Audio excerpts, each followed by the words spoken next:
This episode of the Chanarant Podcast is brought to you by MacLellan Bagpipes, proudly made in North America by artesian bagpipe maker Roddy MacLellan from Uist, Scotland. At MacLellan Bagpipes, they don't strive to be the biggest, fastest, or the cheapest. They do, however, meticulously craft a small number of the best-sounding and most beautiful-looking bagpipes in the world since their beginning in 1988. Over the years, MacLellan Bagpipes has established a solid reputation for rich, warm, and stable tone, created with incredible craftsmanship and instruments of heirloom quality and unparalleled beauty. Head to BespokeBagpipes.com to learn more about their innovations like the new Elevation Chanter, which features a lower-pitched richness inspired by the classic top hand of older chanters and sustainable solutions like the Revelation Bagpipe, a Delrin instrument featuring bores lined with a cellulose polymer sleeve giving you the structural benefits of a Delrin instrument while maintaining a refined wood-like sound. Check out MacLellan Bagpipes' diverse line of instruments and learn more about their restoration work on vintage bagpipes by visiting their website at BespokeBagpipes.com. MacLellan Bagpipes, born in Scotland, made in the USA.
That was totally us.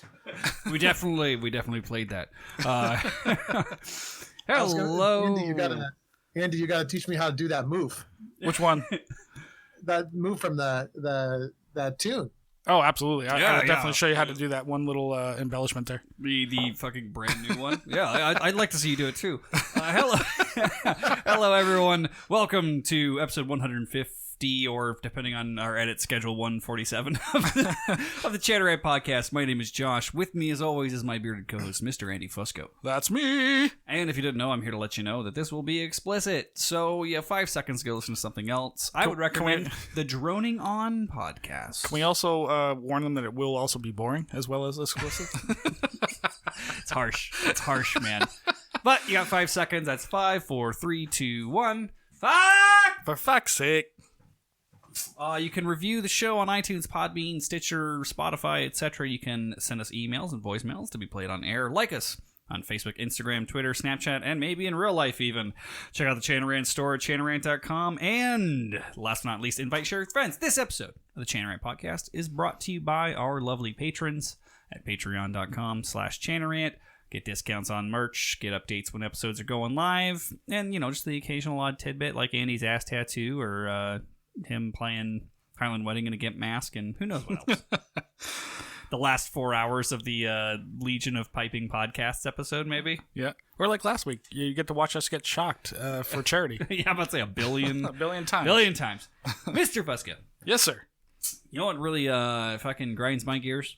What grinds your gears, Josh? The current arrhythmia I've developed after last week's episode. I got burn marks on my arms that... Did you actually, or was it just the I'm rubber? just kidding, Yeah. So, that's not it was too just bad. like the pressure marks, Yeah, but so I started going through. There's no way I'm going to have that compilation done a month ahead of schedule, like the goddamn Kids with Cancer charity event. But you could give it to them 2 weeks in advance. That would be wonderful. They'll be lucky if I give it to them 1 day in advance, because I already sent them the fucking flyer and they never used it. So yeah, but we actually are donating. I'm kind of done doing free work for them, and I raised money for them. So realistically, I figure. But think of all the publicity that. Yeah, so we're gonna hand them like a $600 check. They owe me $700. $700 check, and they owe me about $1,500 in design work. So I figure it's about the kids, man. It's not about you. It's about the kids with cancer. Yeah, but if you sell one of those kids, I bet it's at least $2,000. Well, or just the kidneys. You don't have to sell the whole kid. Hey, they're on their way. Either way, we did a wonderful thing. We're heroes. Can't we just celebrate our hero-ness? Do you have a clip? Are you gonna fucking hero music us? No. I just thought I'd mention that we're heroes. But so yeah, like how you feeling? You got a few shocks yourself. I got 10 of them, if I remember correctly. Yeah, so you got, the kids' meal of shock collar shocks. I did. You got 20-ish, and I got 10, roughly. But I raised $500. You raised $200. So there. Oh, so now that's what we're going with. You raised more money because it costs more to shock you. As we learned this week on the internet, if the game doesn't work for you, change the rules. Change the rules. So, Fusco, we have a very special guest with us today. Would you like to introduce said guest? We do, and I would like to say that the song that we played at the beginning of the show was arranged and, well, I won't say written. It's a traditional tune that Mr. Doogie himself arranged and wrote and put together. He did all the parts. He programmed all the drums. I'm sure he didn't play them live. But it's a tune called Alex C. McGregor. Oh, see. A reel that is a wonderful tune, and he wrote that, so people in the chat, you don't have to ask me anymore. This makes so much more sense to me because the audio file I got says ALIC Final V3, so I was like, ASLIC Final? It's a wonderful tune. And if you want to hear the full version, you can hear that soon where, Andrew? It should be everywhere music can be streamed. iTunes, Spotify, whatever that Chinese one is. Is it live now? I think you could even get it on TikTok. You should totally do a TikTok. My distributor, yeah. It's pretty cool. And it's a fucking banger. Coming in about a week is my heavy metal drum cover version of it. I will definitely be doing that as well. Yeah. And I'm going to wear a Doogie mask. I'm going to have a Doogie mask made for me. And I'll be doing the vocals. Slick. Aslick C. McGregor. But it was wonderful too. So anyway, Doogie here, the proprietor of the Pipers Dojo and Dojo University. Fusco, what was it like having to do a show with two of your bosses? Oh, fuck you. If only you guys knew how this really went. Doogie actually runs everything behind the scenes. Yeah. He's been the only reason, because he listens to every episode too. Isn't that right, Dukes? He's well versed on the last 6 months of the show. Sorry, what? No. Yeah. So I'm a fan, but I'm not. I don't have time to be a diehard. I'm afraid. That's understandable. Did you hear? It's a very nice way of him saying that he listens to the episodes that he's on. Yes. I want to listen to the shocking one. Rab, I was chatting with Big Rab earlier, and he said you guys raced like over $6,000 or something. Oh no! No, it was like $700. $700. I wish it was that much. Actually, no, I don't. I'm about to say, if we'd raised $6,000, we would have died. We would have died for sure. Next year, we'll just add a 0 to the prices. There we go. We are upping it next year for sure. But so yeah, that's a great classic episode. Have you heard the Stewart episode where we had Stuart Little on the show? No, I would like to hear that one. That's a good. Was it cool or what? Oh yeah, that was a good one. Yeah, that was actually good. Yeah, like substantially good, not just like typical Chanarant slapstick. Right. I mean, it was a little above.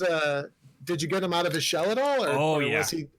Was he just towing the Stuart Little party line? No, it was pretty good. We gently nuzzled and licked the edges of the shell until it opened just enough for us to get at the pearl inside. Right. You know what we did, Doogie, is at the beginning of the episode on the video, we pretended to do cocaine. We had this fake cocaine. We did. He didn't even fucking notice.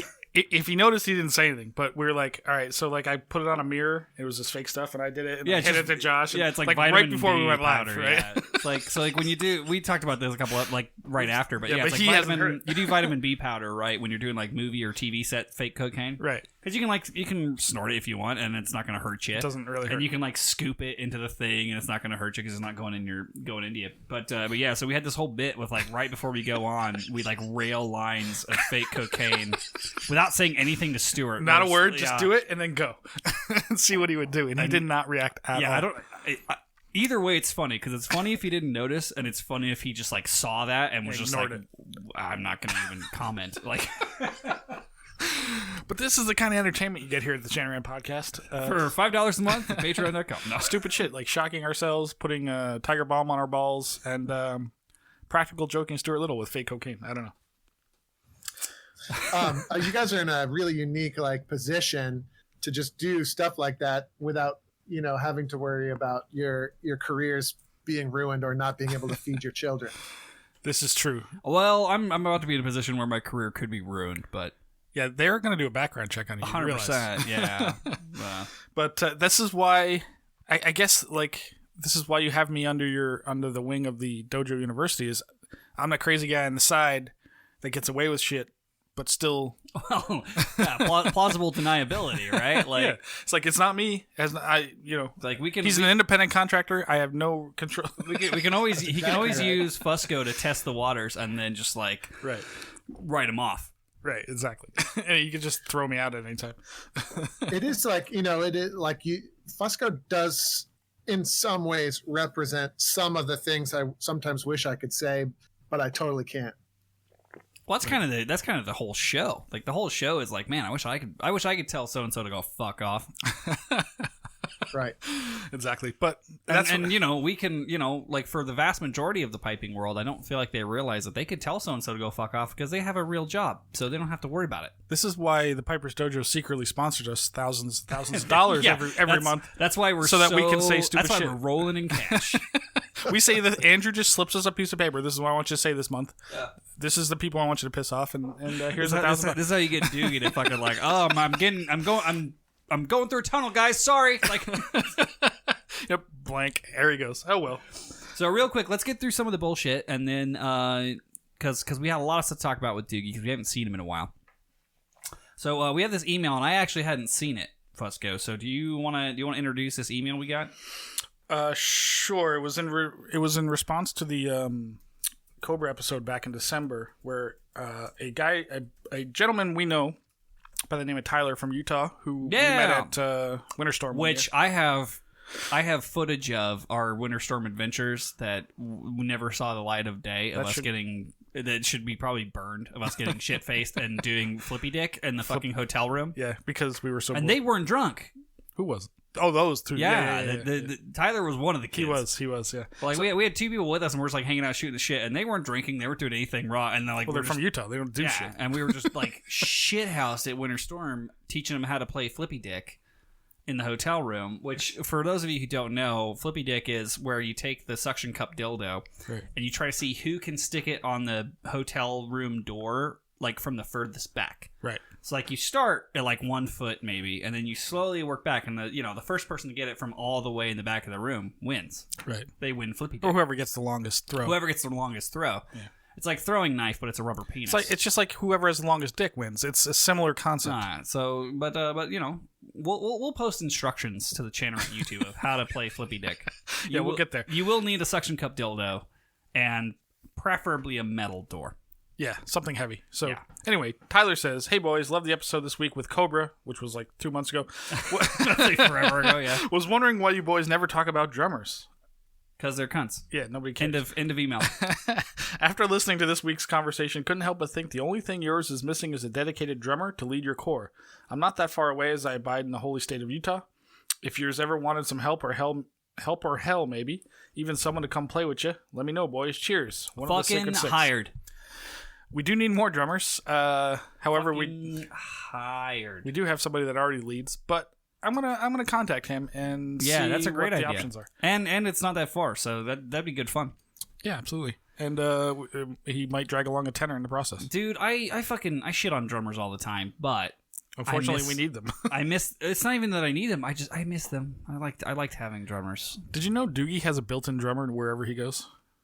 Dude, does he really? His brother is a very good drummer. Is currently leading your drum corps in the CRC, is that correct? That's right, yeah. Yeah. So that's the way to do it. Just have your brother be a drummer, and then motherfucker, I used to have my brother as a bass player. That ain't gonna work. But he was a different kind of person. How's that going, by the way? What are you guys doing in this lockdown? Are you guys doing anything at all in the capital region? What do you guys call it? Capital region Celts? Capital, what is it? Capital region Celtic. Okay. So nothing, huh? Not a practice, nothing. Nothing. Wow. And that's okay with you, I bet. I would do something if people wanted to, but I've heard nothing from anybody. Mm-hmm. I mean, like I've heard stuff like, like we're all buddies, so like we send texts back and forth, and people they're enjoying their time off. Each other, Snapchat each other what beers we're drinking and stuff, but but not a single person has said like, hey, I really want to do something. And so I've got enough going on. I'm not going to force the issue. Yeah. You're not going to press it. Do people still Snapchat? In Australia, they do. It was I was just trying to come up with an app that kids use, but we don't actually do that. I think it's TikTok now. I don't know what they do. I don't know, man. I've aged out. I'm at the point where my friends write me letters, so I'm done. I'm too old for this shit. I don't, our band is like, it's different than most grade 3 bands in that like there's like so many veterans. We're sort of like the grade 3 band of Lost Toys in many ways, like myself included. We've all sort of been like, a lot of us have sort of been veteran like bagpipe players, not like veterans. No, yeah, veteran bagpipes. Okay, yeah, they played a lot. So it's a bunch of people that know their shit and just want to like have a good tune and not like stress. Exactly. So 80% of our band are people that when we do finally get back together, it's not like they're gonna have gotten terrible over the the break. It's not gonna be a shit show. So we're just kind of playing it. We're playing it pretty laid back here during the whole. Must be fucking nice, Fusco. I'm moving. Must be great. I know where I'm going if I ever move back to Albany. I would like to go ahead and just be the shittiest person in a band of great people. Yeah. I've met those guys. They're all very cool. I like that band. I don't know about the drum section. It's a chill group. I wouldn't do it, but it's a chill, fun group, and if it wasn't, I wouldn't do it. I've got enough other stuff to do. But it's pretty fun group. Well, and I'm still trying to really wedge my way into a bass drumming career. That's my goal, you know. Right. Just like I left marketing and advertising for EMS and fire. I'm gonna leave piping for bass drumming. I'm just gonna pipe for myself, and then the rest of the time I'll just be like a solid pipe band bass drummer. Carry shit. Fucking put the band tent and the bass drum in my truck. Go have a good day. That works. Sorry, I'm fixing. You'll think I'm a South Park Canadian with how wide my fucking smile's gonna be. Sorry, I had to fix something on OBS. Something was going horribly wrong. Actually, Well, not at all. Well, just so I can cross this off. So Doogie, should we change our referral link? Like, has it been working for you? Because currently it's chanarant.com/suckless to get that sweet $1 premium test drive. Right, but it doesn't work. I don't know. You tell me, man. Are you getting some people coming through that want to suck less? Yeah, we're getting some people. Yeah, for sure. Yes, we are. Because I saw like, you know, Rab had like he had like /dojo or, you know, stuff that's a little less tongue in cheek, I suppose, than ours. I like your link because it really helps explain to your specific demographic exactly what might happen if they click that link. Yeah, like you click that link, and even if you do the month and you don't stick with it, like for that month, you will fucking suck less. Absolutely correct. Yeah, there's no way around it. Which is a great lead into why we had Doogie here today. Yeah, absolutely. So the next 40 minutes is going to be boring promotion of the Piper's Dojo. So here's my first bit of boring promotion, just on the topic of sucking less. You know, one of the things that we're going to start to do is offer a double your money back guarantee that you suck significantly less as you know, if you do the dojo program. So you're going to go with the MeUndies model. Yeah, is that what MeUndies does? Yeah, it's like if you don't like it, like, you know, you get your money back, like, but we're pretty sure you're gonna like it. I'll give you double your money back though if you don't like the dojo. So like let's say you spend 6 months at the dojo and it costs you $180. If you're not way better, I'll give you $360 back. Oh, that's a losing bet, sir. I would not take that bet with these fucking jackalopes. Yeah, especially our people just game the system. Yeah. This is going to be like a stock market all over again. There are safeguards in place. There are safeguards in place. It's going to go on Reddit all of a sudden and be ruined. How to make double your money. How to make invest $180 in Piper's Dojo, come out with $360. No, but just kidding. No, you were saying there's safeguards in place? Yeah, safeguards in place. So like you have to take notes on your practice sessions throughout your time, like, you know, so you got to use that. Show me that awesome journal that Josh wrote. Yeah, it's similar to the one Josh wrote. I didn't write it. I just fucking made it look pretty. Whatever. What do you call that? I interpreted a billion screenshots and iPhone photos of absolute insanity and nonsense into a thing that Doogie liked, because he's like, well, I want it to be like this, and sent me like 50 fucking photos from his iPhone that he like scribbled on a page. I was like, oh, okay, like I think we'd worked together before, so I was like, yeah, like I think I know what you mean, man. Like we'd worked together, so I was like, I'm pretty sure I know where you're going. I'm pretty sure I know the style you want. Like, okay, cool. Like, it's hard. Like, what I really want. Here's what I really want, Josh. And yes, sir. Andy too. Both you guys. What I really want is for people to just magically read my mind and get the job done. That's what I want. Mm-hmm. That used to be my job.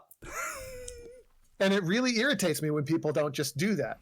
Oh, I know. I still remember. I still remember when I was doing the vlogs for the Dojo channel, and I was like you'd send me all this stuff, and be like, okay, do you have an idea of what you? I was like, I looked through the photos, I was like, yeah, like I know what you want. Okay, you want it to be like bagpiping Casey Neistat. Okay, cool. Like no worries. Easy peasy. Easy. That's it. It's not that hard. Yeah. And then, you know, it takes a really long time to the point where I'm not willing to do any of it myself. But that's all. That's it. It's not hard.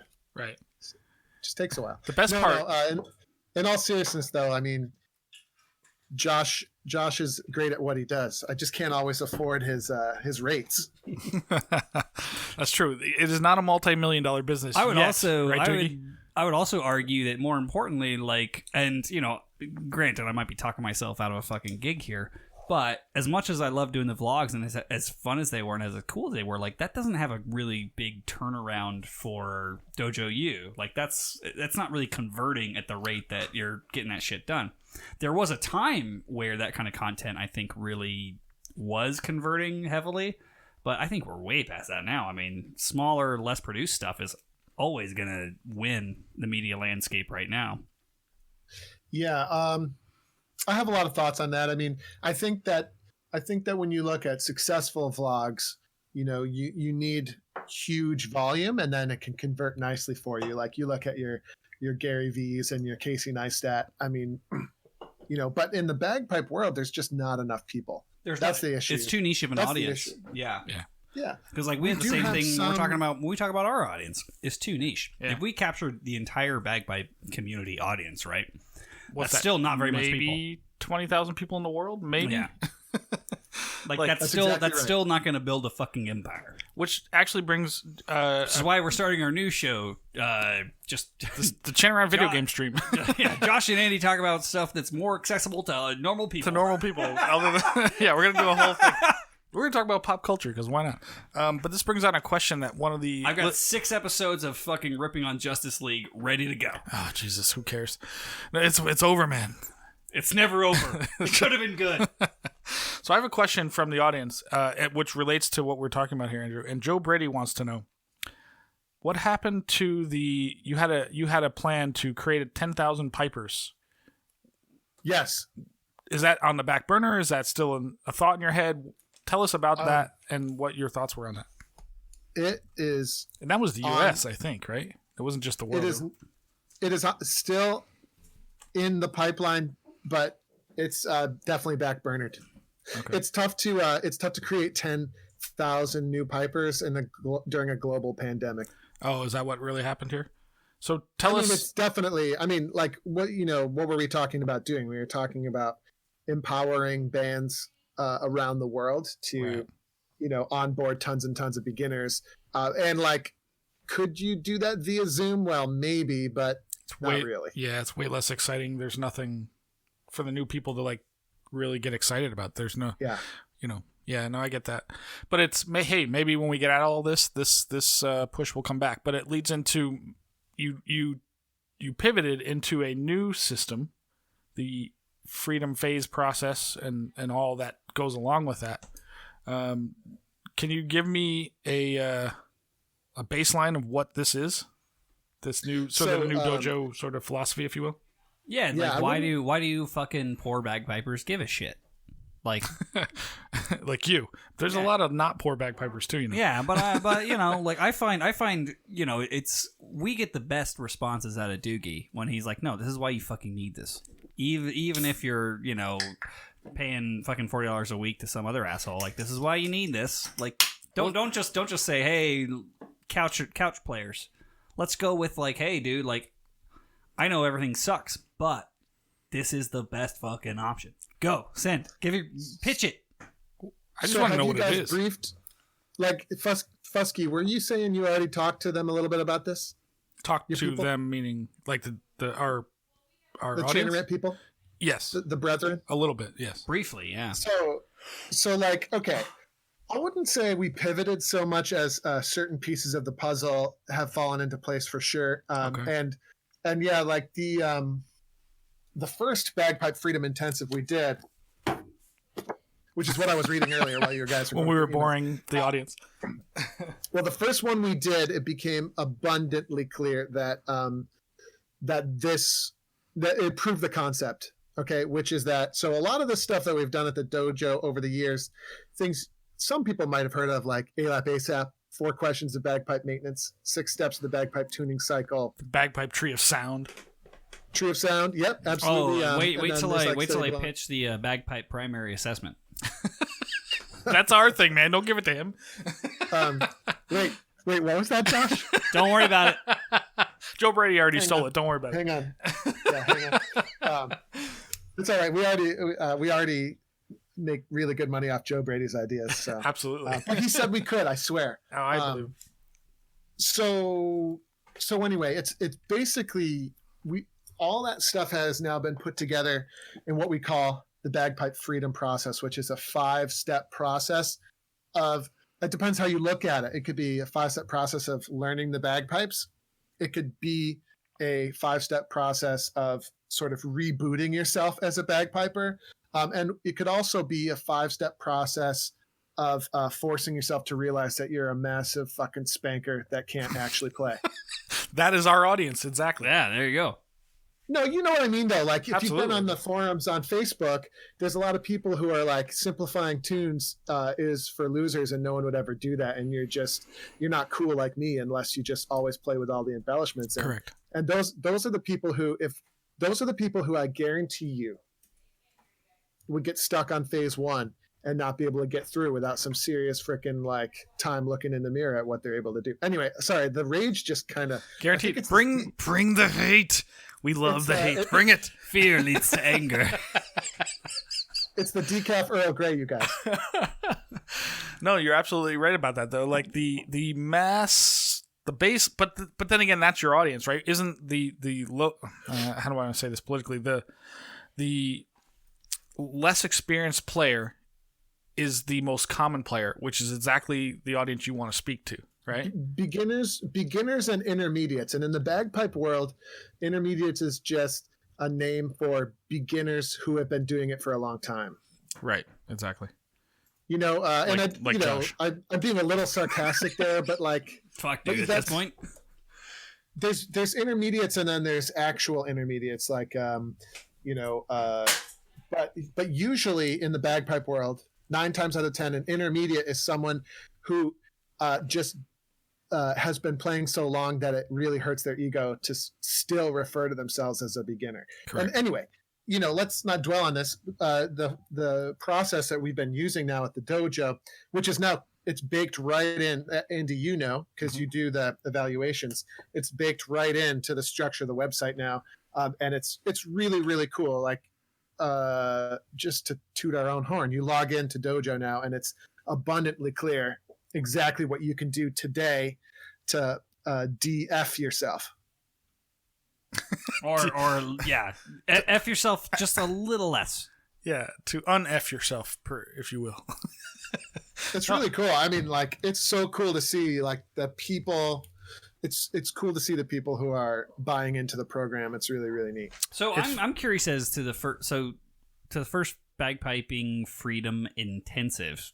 I mean, because I only know one person that went through it, and we had one of our band members went. And they said it was a lot, but they did feel like they had some value. I hope there was a lot of value, to be quite honest. Well, because it's fucking pricey. Well, not only that, but it's intense. It's literally intensive. Like, it's dude, you're 2 sprints a week. Yeah, you're logging in very often. Like, you're getting basically judged and verified. So like, you have to be up on your shit, which you would think you would get from like playing with your local band. But honestly, I think that nothing like this. Yeah, nothing like this. One, Glenn Brown was the main instructor, right? Or pretty much the sole instructor for this, correct? Yeah, and he is going to be for this one too, for the new one one that's coming up. For our audience, that's Here's a Spoon. Yeah, Here's a Spoon. Yeah, if you know Glenn, Here's a Spoon.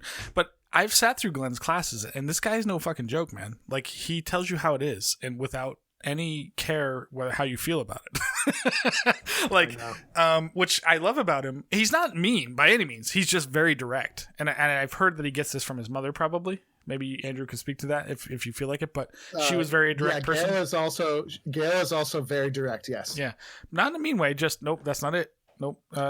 Like people who pussies can't take it. And that's been true of Gail, and it's probably true of Glenn as well. Although, I don't know if we want to go down this rabbit hole, but Glenn is bring the hate. Dude, well, no, it's just like Gail. Just like as an aside, like this, that reminds me of like my CPR instructor, right? That I did for my EMT course.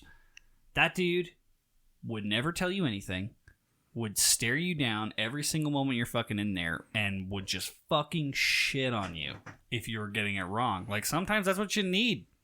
Sometimes. Well, this isn't that. I mean, like, so Glenn And I know Gail as well. I mean, they're just going to tell you exactly how they see it, which I love that. I love when people are like that. So, Absolutely. so Glenn's always been a close friend of mine. Even when we were competitors, we were actually friends, because we would brutally tell each other what we thought about each other. And it was great. You can have fun with it. And especially, and it teaches you not to take yourself too seriously. But anyway, my point would be, most people in the bagpipe world seems to be extra sensitive.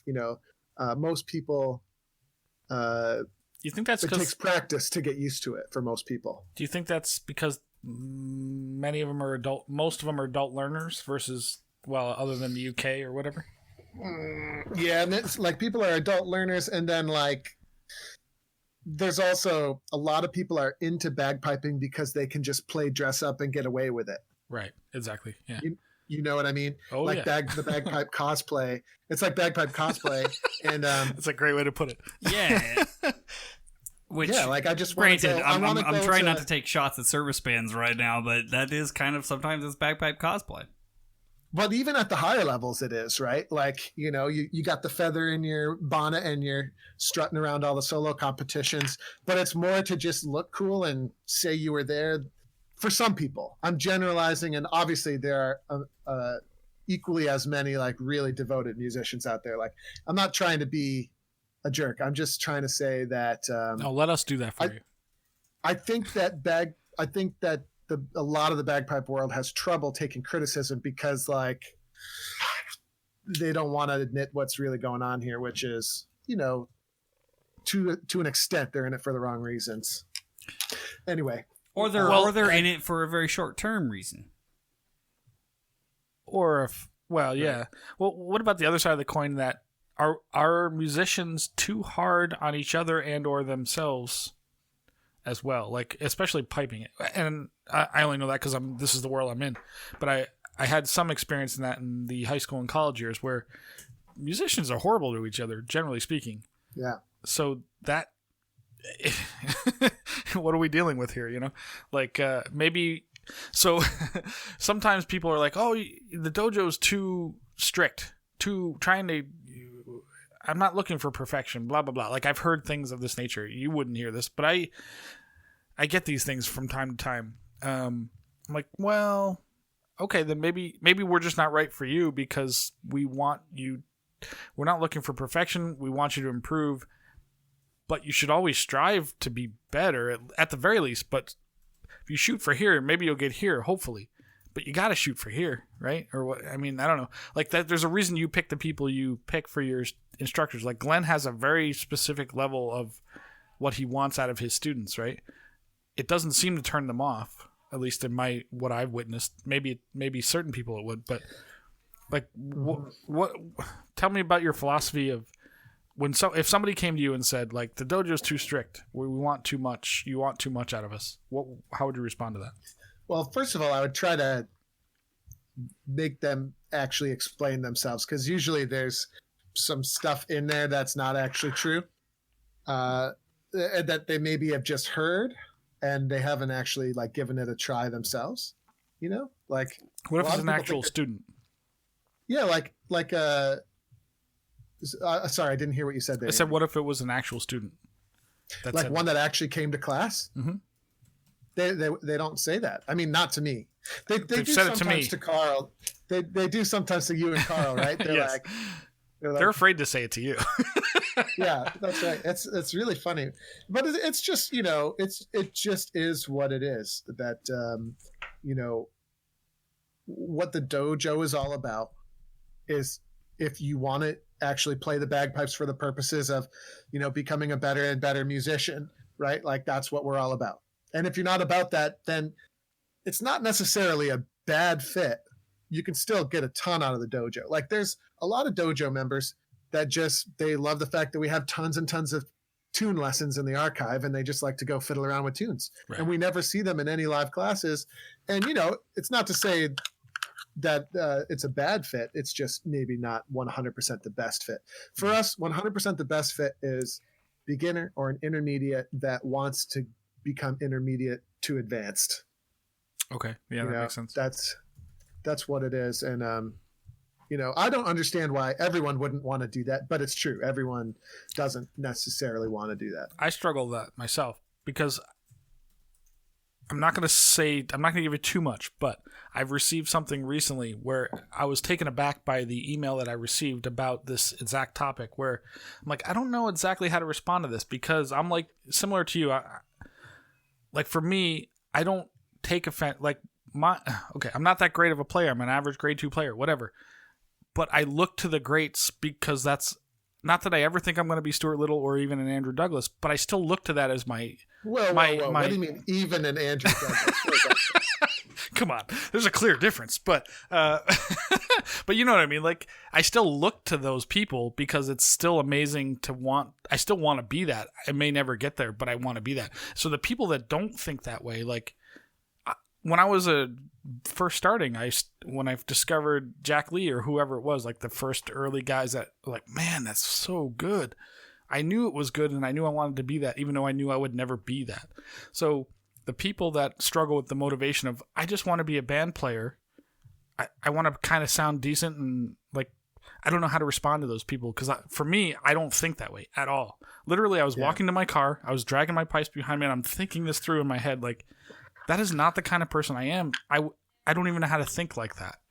So how do you respond to those kind of people that, and I'm not saying they're wrong or bad or indifferent. As an instructor, to try to motivate people, what do you do to want them to strive for perfection, even though you know they're never going to get there? And I know I'll never get there. And like, how do you motivate them to? Well, I mean, I think all you can do is try to show them the way. And like, I think the other thing that I try to do is realize that I'm the same. Like, I'm the same type of, person, just not in the bagpiping sphere. So like when I do CrossFit, I can be like that person you're describing, mm-hmm. right? Which is like, oh my God, I don't want to do this workout, and like I don't want to, or I feel intimidated to go in and try this, or to try and do this move, because like, I'm not that serious. And like, I think the real reason though is that you're just intimidated, and you're maybe not being honest about the real reasons why you chose this specific activity. Right. Exactly. Like I think, and I got an email today from a Dojo U student as well, and then the same sort of thing crossed my mind. It's like, I think I can help you. I could definitely help you, but I have a funny feeling that you're not being 100% honest with yourself about what you want. Right. And that's really key to be honest with yourself. But yeah. Is there anything harder than being honest with yourself? I mean, I look in the mirror, I'm like literally. It's pretty big. Yeah. It's pretty big. It's okay. That'll do. That'll do. That'll do. But then the harsh waters of reality crash on me when the lady's like, "Is that all you got?" What if we just, try to, I mean, I don't know, do you cast a broad net when you're talking about trying to get these people to be invested in their playing, or do you try to just focus in on the few people that are really doing the work? You can't get the few people who are really doing the work if you don't cast a broad net to begin with. Exactly. You can't get chicken salad out of chicken shit either. Like, here's a perfect example. Is, let's say you work with a pipe band and everyone's like, I just want to be laid back. I just want to like enjoy this. Like you, this is like really, really serious. And, we're like a chill band. And that's fine. Except for when you go to the games and you get your ass kicked, everybody is super down in the dumps and ultra bummed out every time the band gets their ass kicked in competition. Right. Right. And so like that, for me, the math isn't adding up here. So you want to be chill and laid back, and you don't want to be serious, but then you're super bummed out when you get your ass kicked. Like the dojo could go in the middle. It doesn't have to, but our mentality fits right there in the middle. So, you want to win competitions. You want to get better. Like, this is an indication. If you're super bummed out when your band gets their butts kicked, that's an indication you want to get better. So like, here is a potential solution for you. And I think that's the same when you teach private lessons, Andy, or when Glenn Brown teaches lessons, or when Bruce Gandy has his Pembroke Treehouse thing. Which, wait, he does it in a treehouse? No, clubhouse. Sorry, excuse me. But like, you pick what you want to pay for that. Like, I can't think of a. I think everyone just has to rally, right? Like at this point, it's got to be fucking MBGA, right? Like make bagpipes great again.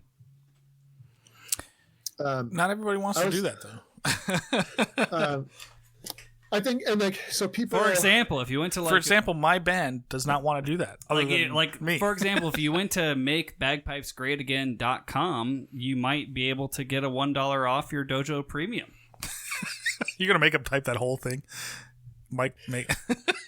I like it. See, now he's wondering if I actually did it. Oh, I believe he's been typing over there. I think he did it because he's quiet during that whole.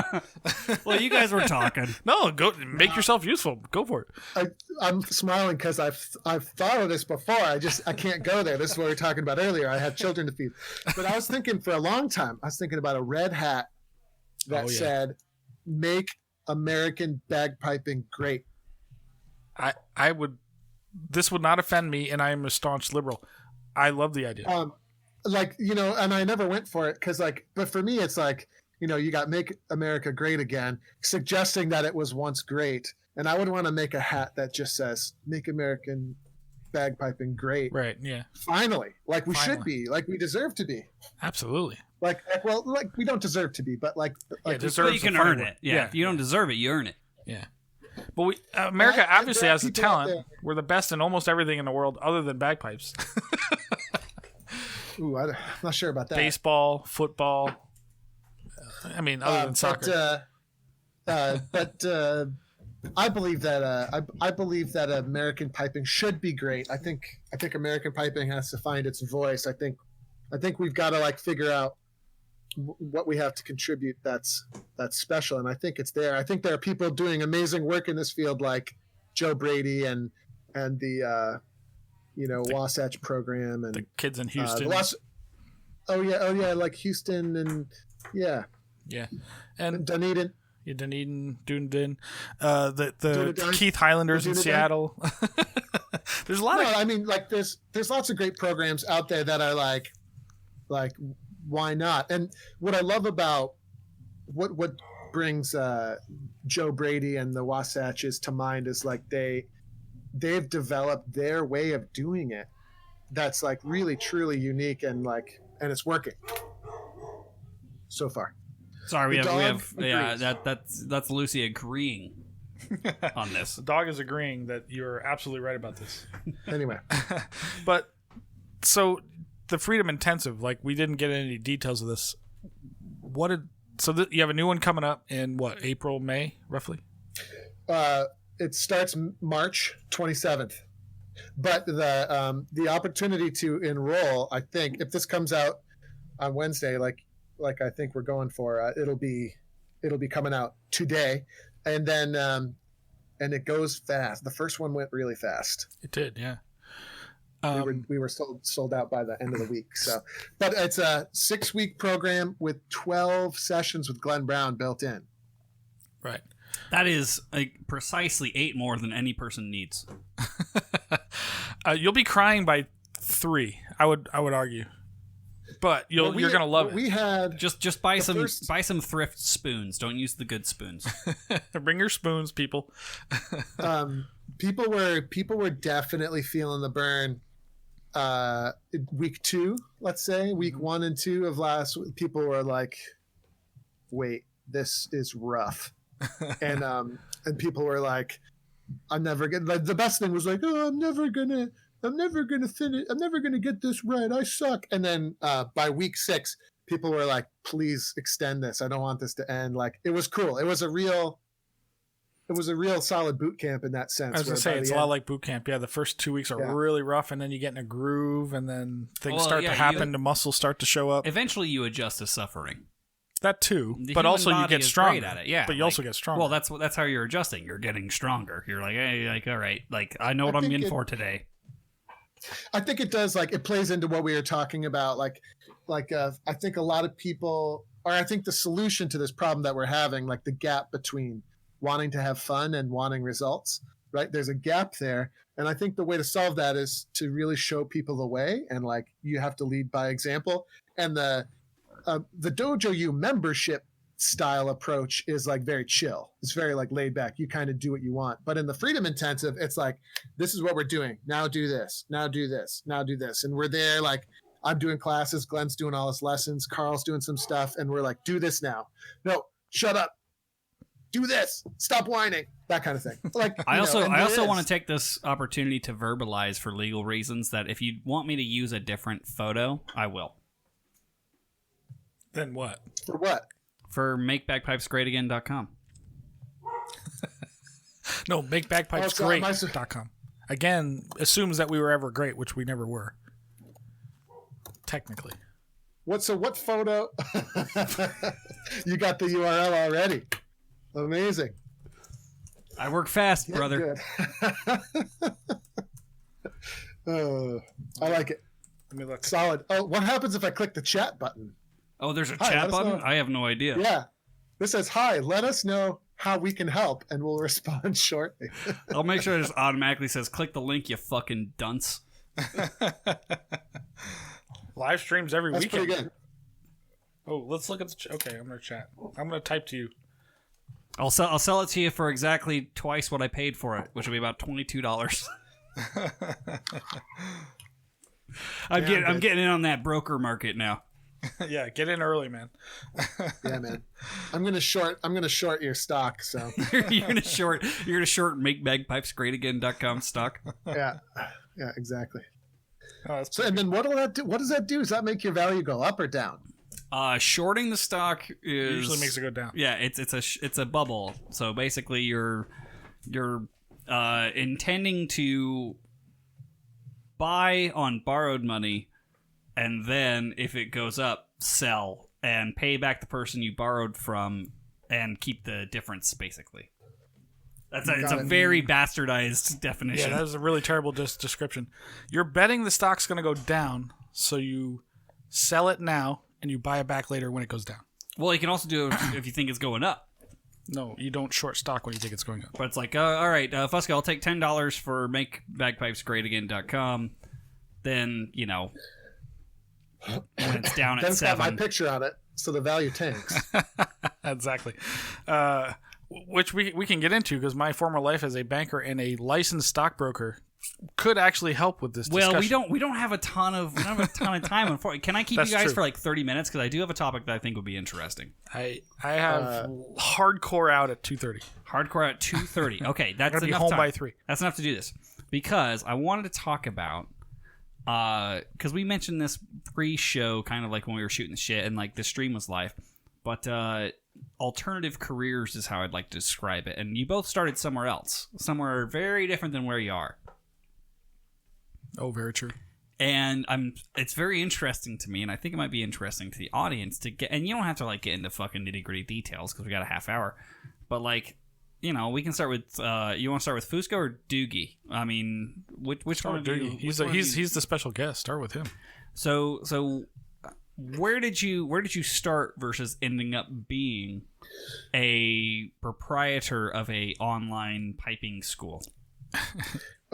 So it's a two-phase thing. When I first moved back from Vancouver, I worked as a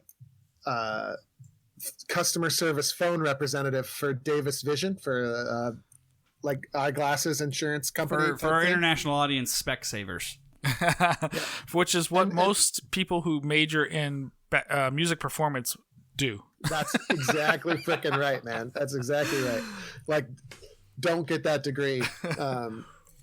And then that was my first thing. We were talking before the show. Bagpiping's tough. You either have to be all in or not in, because you can't do it halfway because there's not enough time in the day. Like, right. And Chain and Rant, you guys kind of go through that. Like, you guys want to be big time, but you also have to have day jobs, and that's a big problem. So anyway, Davis Vision. Speaking as the person who is your day job. Right. Well, I mean, so Davis Vision, I was just working, making sure I could pay the rent.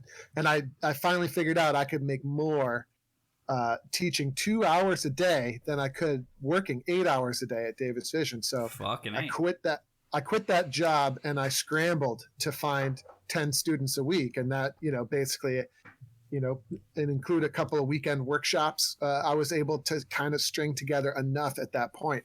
But even that wasn't really enough. I mean, someday, let's say I want to get married and have a family, so I can't be working every night. I can't be working every weekend. So I'm going to have to figure something out. So the more entertaining part of the story is, for a time, as I was getting ready to get married and we were trying to save some extra money for our honeymoon and stuff, I went to work at, I'm just going to leave all names out of this. I think that would be wise. That's right. I went to work at a local Episcopal church. Doing what? A church. I was a church administrator. I printed all the bulletins and answered all the emails and made sure the website was up to date, stuff like that. So he went to work at a church as a person who knew how to use a computer. He was a church lady. He was the church lady. Like, you'd be surprised the amount of jobs you can get by being the only person who knows how the computer works.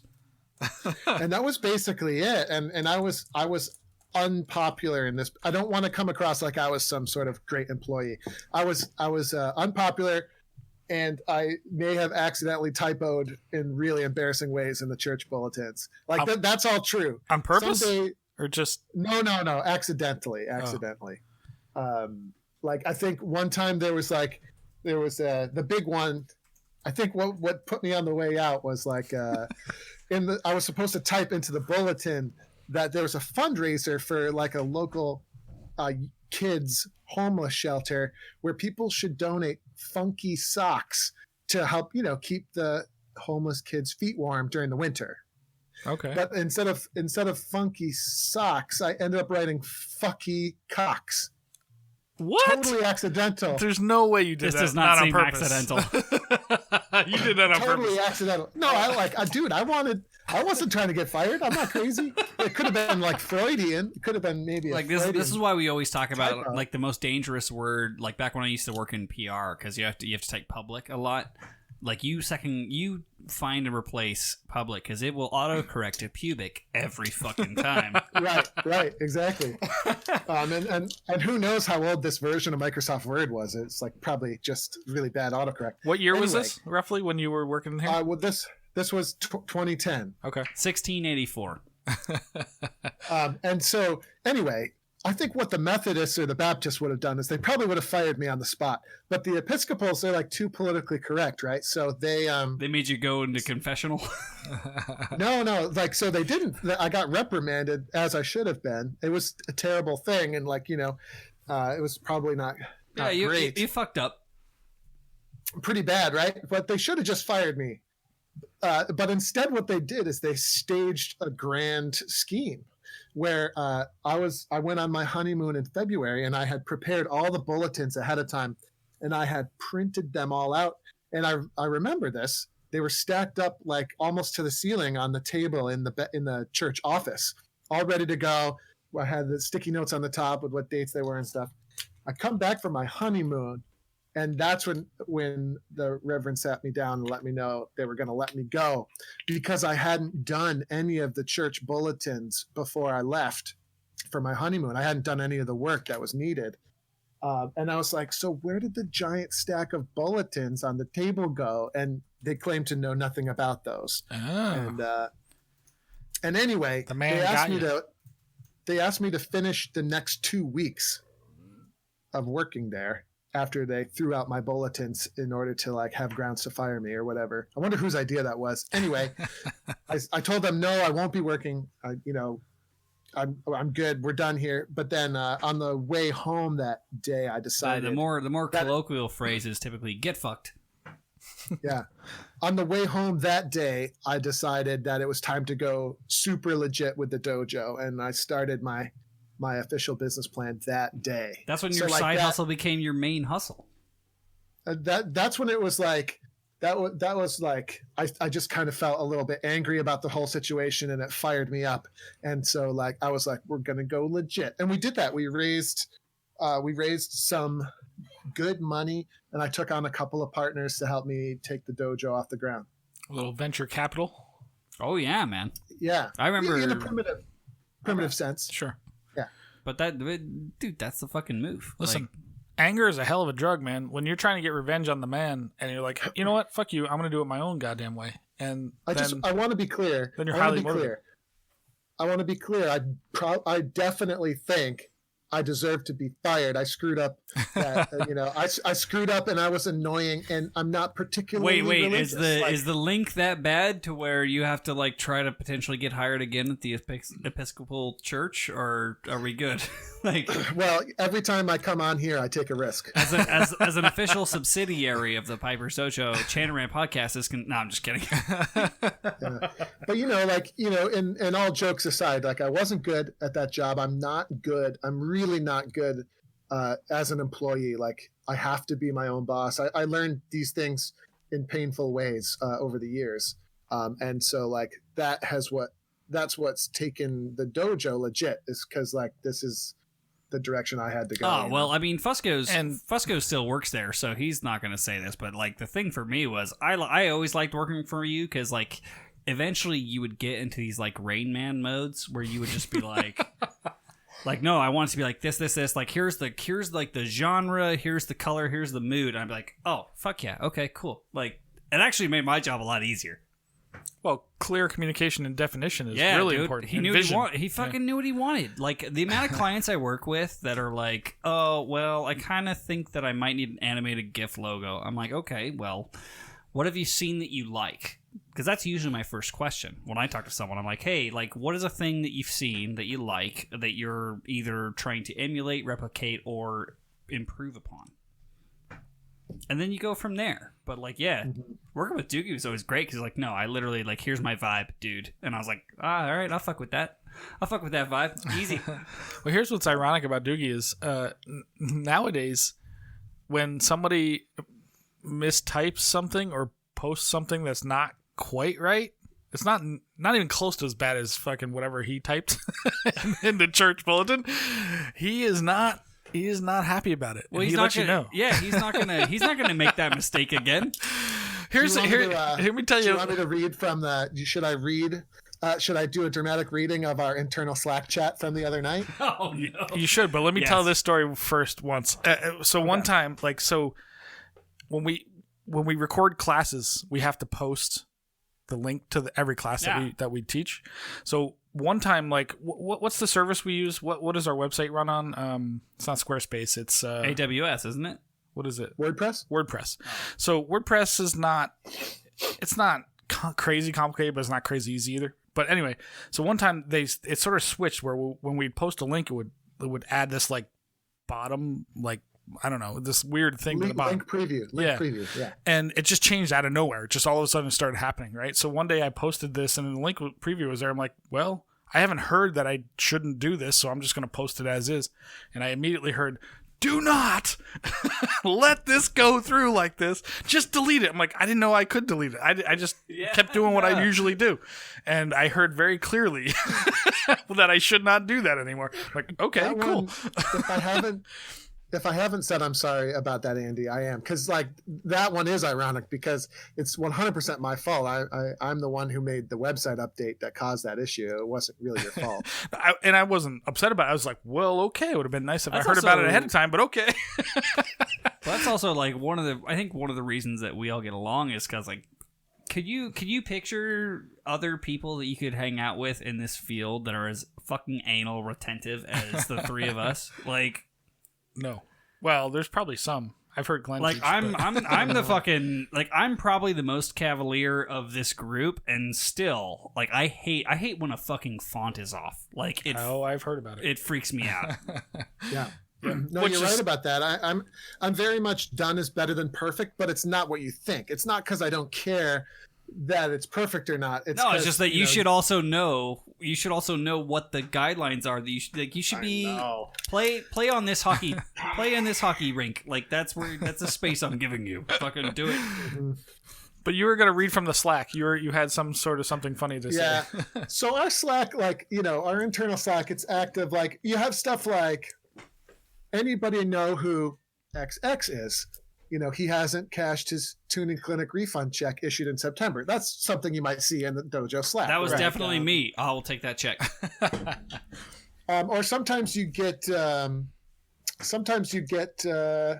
anyone tell me the correct timing for bar 3, part 3 in the tune of the week? And then someone was like, let me have a look at that maybe. But anyway, Friday, January 15th, this is what came through the Slack. Oh boy, I hope this isn't me. So, It's probably you. Oh boy. No, this is Andrew Douglas coming through. And this is, I think, Friday night, Friday afternoon. So it's like, the end of the work week. Andrew Douglas says, "What the actual fuck is this tune description?" Oh yeah. And the tune description is just rife with typos. It's like so not like I couldn't even figure out. So wait, was this like a daily dose or? No. So the tune of the week happens every Friday, Okay. and then we describe like maybe where the tune came from or who wrote it or something about it, basically. And it was just a fiddly just- fuck. It was just complete a nonsense. symphony of errors. Yes. I mean, I can read it for you. Johnny Please McDonald is do. unknown. Like, here you go. Johnny McDonald is unknown. Son of popular Edinburgh pipe maker John Center, James was considered the best piper in Scotland by 1907. He was the most famous piper to die of Spanish flu 1919. Stylish in his dress, Willie Ross's jig pays homage to Center's bonnet. Center bagpipes are prized for their workmanship and scarcity. Can you see why this might annoy the CEO? Absolutely. Like, who wrote that? Do we ever find out where that came from? It's not important. No, it's not. It wasn't me. But anyway, and then It sounds like someone wrote it on fucking ketamine. Like none of it connects, and there's no. Stop. It's over. It doesn't matter. This isn't about the person who wrote it. It's still funny. But what's funny is Andrew's reaction is like, "What the actual fuck is this?" And somebody responded, "I will fix it right away." And then I write underneath that, I said, also, there's a giant unneeded space in the post. And then Andra's on our team. Andra's like the actual singular nice person that works for us. And she says, "Maybe you need some coffee?" ? And then I come back and I say, "That blurb is an utter embarrassment." And then Fusco comes in and says, "Wasn't me, not it." And then Andra says, "Like anyone's gonna claim that." And then poor Carl, like he was probably just tired. And then Carl just comes back. And remember, you have to keep in mind he lives in France, so it's it's a complete like 11 time PM difference on Friday night. Yeah, it's like 11 p.m. on Friday night, and poor Carl, he just types, "I'll clean it up." That's the only move, though, and I think that's I've had that situation professionally many times, especially working in my prior field of like doing PR and marketing, where it's like, I fucked it up, let me fix it. Right, and Carl is the man. I fucked. Oh well, yeah. Carl's solid. That dude must have. He put up with Andrew for the last 10 years. That's right. No, and it really is like that. It really is like that. I definitely. I do this. I do this like I wouldn't say 24/7, but it's the it's your baby though, man. Like, it's your baby. Yeah, and so but then I could be super angry dick sometimes, and like Carl is the man because usually, although I should have been reprimanded for this because it was like way too late. But it's like I think with the quarantine, it's not quite as egregious to bother someone after business hours. But if anything, I've only become more horrible over time when it comes to the few management positions that I hold, and like not mean. I feel like I'm getting better. I'm not mean about it. I'm just, I still want it to be good, and I don't want like the current situation to be an excuse for things not to be good. And I'm never gonna like shout at my volunteers or any of that kind of stuff. Like I'll never. I'll do that. Yeah. Well, that's because they're your employees. If I fucking paid them, I'd shout at them for sure. Because that's money. It's money out of my pocket into theirs, right? Like I'm a volunteer too, so it doesn't affect my bottom line whatsoever. The only potential risk for me in being a fucking asshole is I lose someone that I need. Mm-hmm. Exactly. And and you know, I've learned that the hard way many times, especially as a pipe major. And I try not to in the business, you know, but you also have people that you got to fucking get rid of, dude.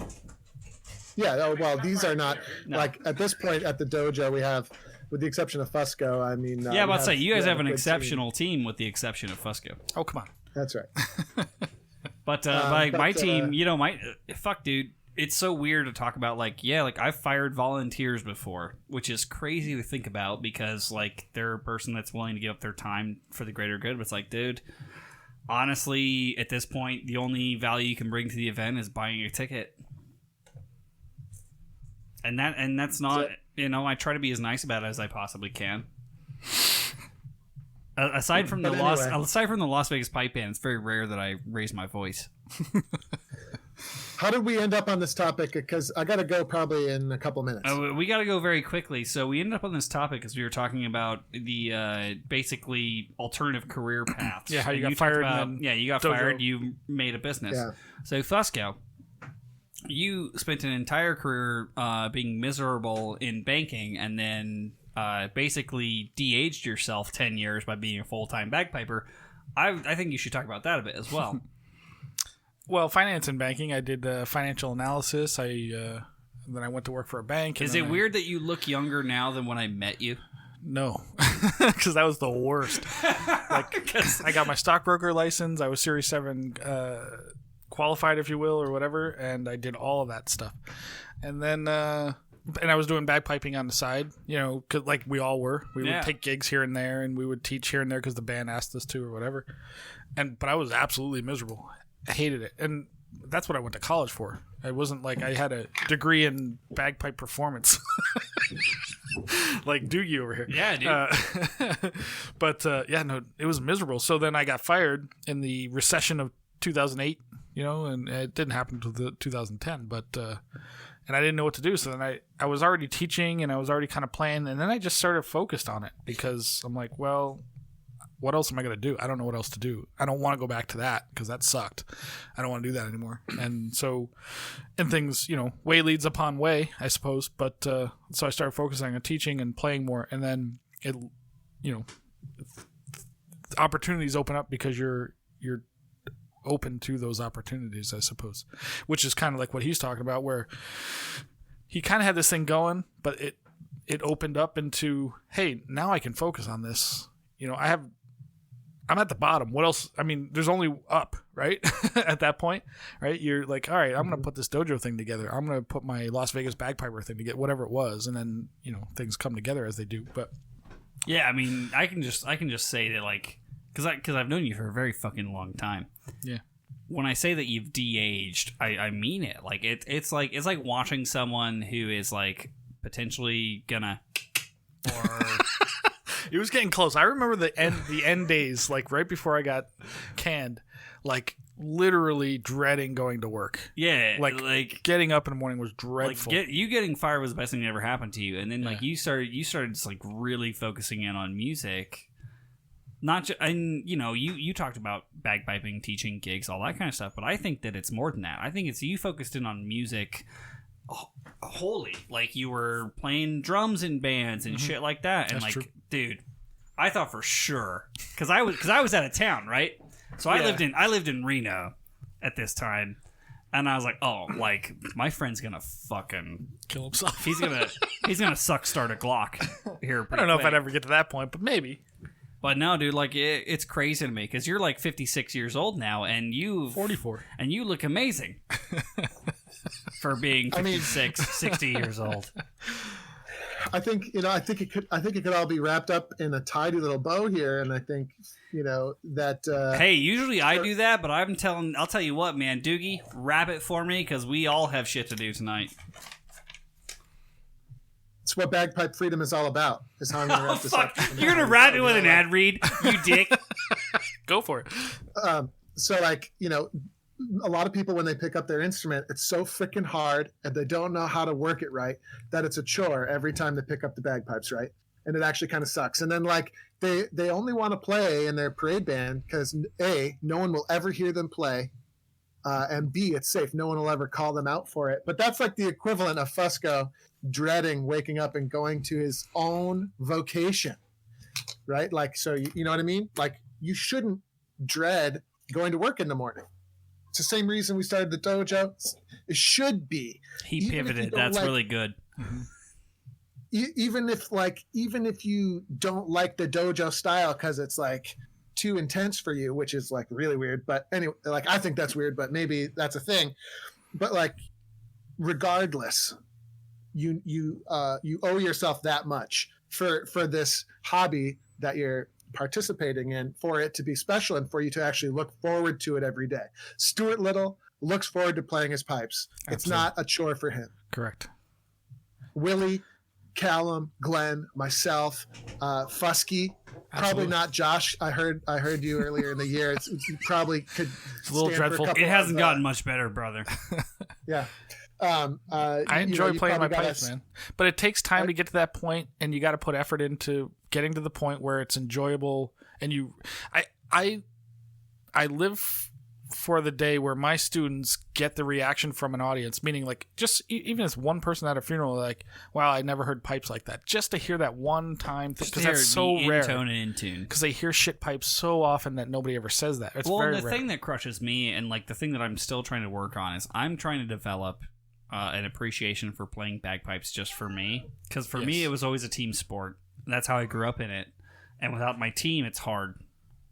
That's okay too. Some people need the band to like. That's why, like, most of the time I play now, I'm playing the fucking small pipes because I was like, oh, it's like a masturbatory just me thing. That's okay too, I think. Playing, but also I've been doing a career change, so I've been busy. There's a lot of other things going on there. There's a lot of spinning plates, but I gotta get you guys out of here. Yeah. So real quick, all I want to say is, one, I appreciate both of you spending the time to be here on the show, and as always, I'll see you in like another hour. But, yeah, we'll be back. but Doogie, honestly, like, I think you're doing good work. I'm not just saying that because I give a shit about corporate stuff, because I don't. You're doing good work, man. Like, just keep it up. Thanks, Joshy. Yeah, like you have got your finger on the fucking pulse of the masses when it comes to trying to just have a playable instrument and trying to have an instrument that you will not embarrass everyone else you play in front of. Well, hopefully. What's the last little morsel I'll leave you with? No one practices in between band practice, right? Like, they go to band practice and that's the only time they play their pipes each week.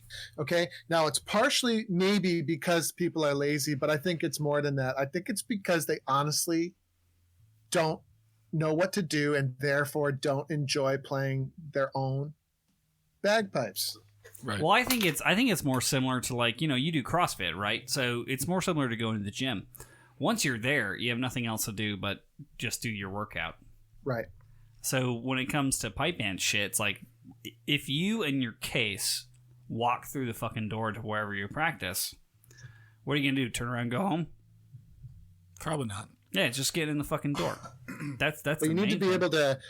But you need to be able to create that environment for yourself at home as well, to the point where it's not a big deal. Like, even if you only have a couple minutes, you can play your pipes and accomplish something. Oh, this is why everyone... The 100-day challenge is huge because of this. The 100-day challenge is huge, and, like, honestly, everyone should just become, like, fucking Twitch streaming bagpipers. Oh, God. Twitch, because like, that'll at least give you, like, oh, well, my audience expects me, right? That's part of it, I suppose. And you can't play fucking electric bagpipes and cut it into a YouTube video with skimpy clothing to make it work. I suppose you could. I could play the best MSR of my life in a goddamn mini kilt. I don't think it would get me very many views. You know what I heard? And I still have to tape my cock up to be, like, by my stomach at that point. What's that chick's name? The chick that Josh, that plays bagpipes on the internet. What's her name? There's a lot of chicks that play No, bagpipes. the Indian chick. Snake Charmer bagpipe. Yeah. You know what I heard Andrew say once about her? I have an erection. Oh, you? Yeah, there it is. All right, on that note, I gotta go, you guys. Yeah, so we're gonna wrap this up. I just want to thank you all for coming out to this show. Doogie, you're doing the goddamn Lord's work, even if the Episcopal Church doesn't think so. So thank you for helping create more bagpipers and create really a community around bagpiping. Next thing we can do is start shorting MacLellan bagpipe stocks. Absolutely. Speaking of which, this episode brought to you by... Oh, I should have done the brought to you by MacLellan earlier, but... Yeah, we'll insert it randomly so people listen to it. We'll edit it in. All right, play us out, motherfucker. Thank you, everyone who tuned in. These guys gotta get the fuck out of here, and I am going to go ahead and play us the fuck out. I'm gonna go ahead Do it again. and play us the fuck out.